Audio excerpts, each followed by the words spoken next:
So the metagene is a genetic mutation that gives humans superpowers.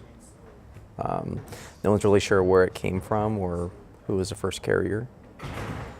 But most people think it started with the research crew that studied the Oumuamua. Discovered by Robert Warwick, was the first interstellar object detected passing through our solar system. As noted by a NASA scientist, Oumuamua is tumbling rather than smoothly rotating, and is moving so fast relative to the Sun that there is no chance it originated in the solar system. However, its system of origin and the time it has spent traveling among the stars is unknown. Eventually, an exploration team was launched into space to track and study the Oumuamua for 1 year. Whatever data was collected was never released publicly. However, within a few years, statistics showed that 1 in 5 newborns carried the metagene in their genetic code. But anyway, it's a lot like a virus. Eventually it mutates and slowly destroys the heroes from the inside out. They start killing people, become supervillains, or lose control of their powers, and the government try to monitor every hero closely, and when they start to show signs of risk, we retire them.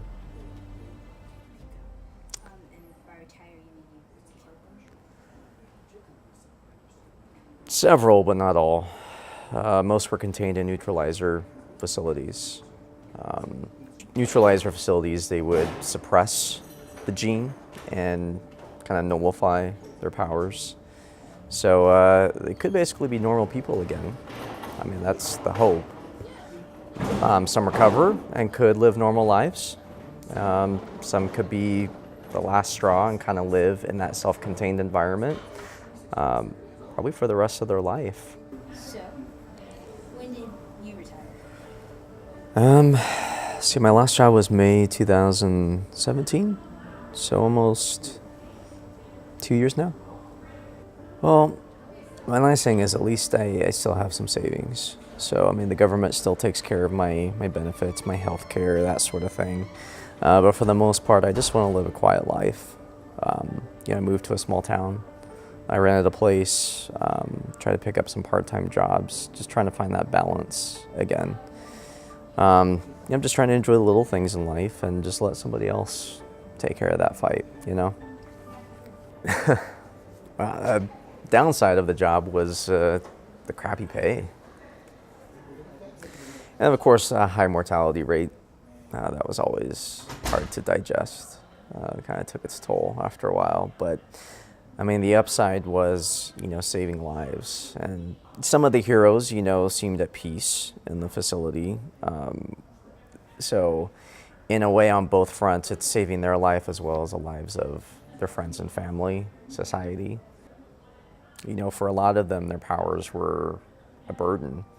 I had one gal, walking her, back to the lunch hall. I mean, she looked at me and just had tears in her eyes and basically said thank you, because her power essentially was she had some sort of mutation on her vocal cords to where if she would emit certain frequencies, it would either cause like an earthquake or shatter glass.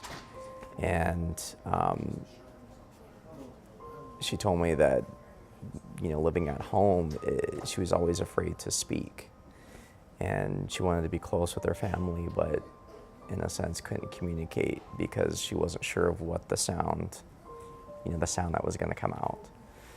So she thanked me. Once they're at the facility, they get visitation. I mean, their friends and family can come visit them, hopefully if those bridges haven't already been burned, but, hopefully, people come visit them and they can slowly start to rebuild those relationships. Well, a lot of people think that we're just a bunch of government drones, using tax dollars to murder their childhood idols. But I don't know. I guess I just want people to know that we lost loved ones too.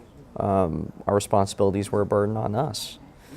But unlike the supers, we don't have housing, counseling, and a horde of fans waiting for us on that other side.